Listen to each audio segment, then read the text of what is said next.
सुख की नींद। दोस्तों, इस कहानी में बताया गया है कि मस्तिष्क मोह माया में फंसा रहता है। अगर आपने इसे अपने बस में कर लिया तो आपको सुख की नींद प्राप्त होगी, फिर चाहे ठंड हो, गर्मी हो या फिर बरसात हो।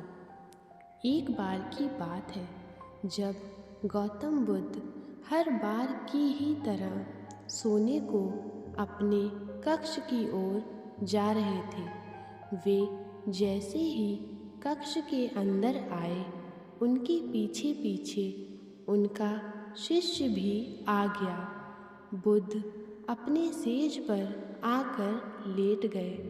आलबक नाम का शिष्य भी आकर सेज के पास बैठ गया और बुद्ध के पांव दबाने लगा।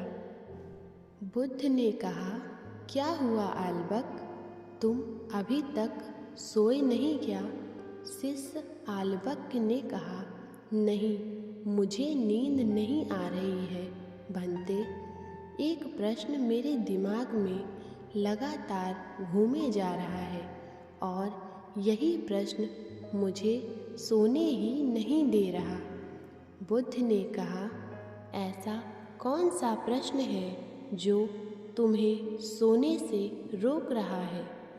शिष्य ने कहा, क्या मैं आपसे एक सवाल पूछ सकता हूँ? बुद्ध ने कहा, हाँ बिल्कुल, मन में किसी भी प्रकार का कोई संशय मत रखो। फिर आलबक ने उत्सुक आवाज में पूछा, गुरुजी, क्या कल रात आपको बहुत अच्छी नींद आई? बुद्ध बोले, हाँ आलबक, कल रात को मैंने बहुत मीठी नींद ली थी। लेकिन तुम मुझसे ये क्यों पूछ रहे हो? आलबक बोला, आप यह कैसे कह सकते हैं भंते कि कल आप चैन की नींद सोए? मेरा मन जानता है कि कल रात को कितनी ठंड थी। कल रात हड्डी कांपने वाली ठंड थी। मुझे सोने में बहुत कष्ट हुआ था। बुद्ध ने जवाब दिया, हाँ, हो सकता है कुमार कि तुम्हें नींद लेने में कष्ट हुआ हो, लेकिन मुझे किसी भी तरह की कोई परेशानी नहीं हुई। अब आलबक हैरान हो गया। उसने सोचा कि बुद्ध को आराम से कैसे नींद आ गई, जबकि सभी शिष्यों को नींद लेने में बहुत कष्ट हुआ था।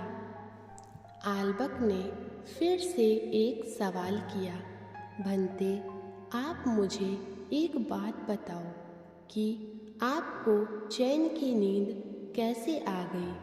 इसका राज क्या है? बुद्ध ने कहा, बात एकदम सरल सी है। मैं तुम्हें एक उदाहरण के तौर पर यह बात समझाता हूँ। चलो, मुझे एक बात समझाओ कि अगर कोई इंसान किसी महल का राजकुमार हो और उसके महल में हर प्रकार की सुख सुविधा हो, जैसे कि उसके पास सोने के लिए स्वर्ण का एक सेज हो, उस सेज पर मुलायम मखमली गद्दा हो, हवा खिलाने के लिए आगे पीछे दास और दासियां हों, तो क्या उस राजकुमार को सुख की नींद आएगी? शिष्य ने जवाब दिया, हाँ बिल्कुल आएगी, बल्कि ऐसी स्थिति में तो और भी अच्छे से नींद आएगी।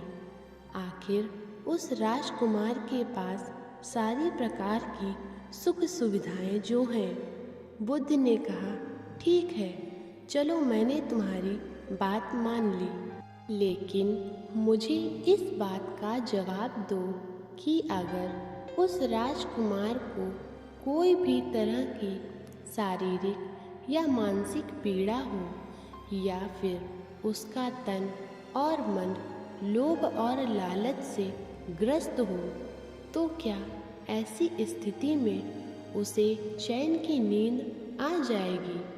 आलबक बोला, नहीं, बिल्कुल भी नहीं, क्योंकि अगर उसे कोई मानसिक या शारीरिक बीमारी है तो वह तन और मन से परेशान रहेगा, और अगर उसे किसी भी प्रकार का लोभ है तो उसका दिमाग दिन रात उसी चीज का ही स्मरण करेगा। बुद्ध ने कहा, कुमार, तुमने मेरे प्रश्न का एकदम सटीक उत्तर दिया। तो अब तुम मुझे बताओ कि मुझे चैन की नींद कैसे आई? शिष्य ने कहा, गुरुजी, अब मुझे सब अच्छे से समझ आ गया है। जिस इंसान के दिमाग में मोह माया का कोई पर्दा नहीं है, वही इंसान दुनिया में सबसे ज़्यादा सुखी है। चैन की नींद लेने के लिए आपको सबसे ज़्यादा किसी चीज़ की ज़रूरत पड़ती है तो वह है मानसिक शांति की।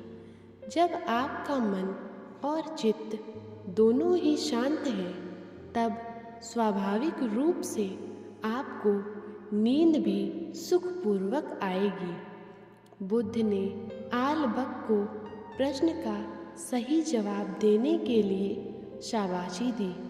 अब आलबक का दिमाग पूर्ण रूप से शांत हो गया था। दोस्तों, ये वीडियो आपको कैसी लगी हमें कमेंट करके ज़रूर बताएं। ऐसी ही महत्वपूर्ण जानकारी के लिए और ऐसी ही वीडियोस देखने के लिए हमारे चैनल को लाइक, शेयर, सब्सक्राइब करें। धन्यवाद। यहाँ दी गई जानकारी सामान्य मान्यताओं और जानकारियों पर आधारित है।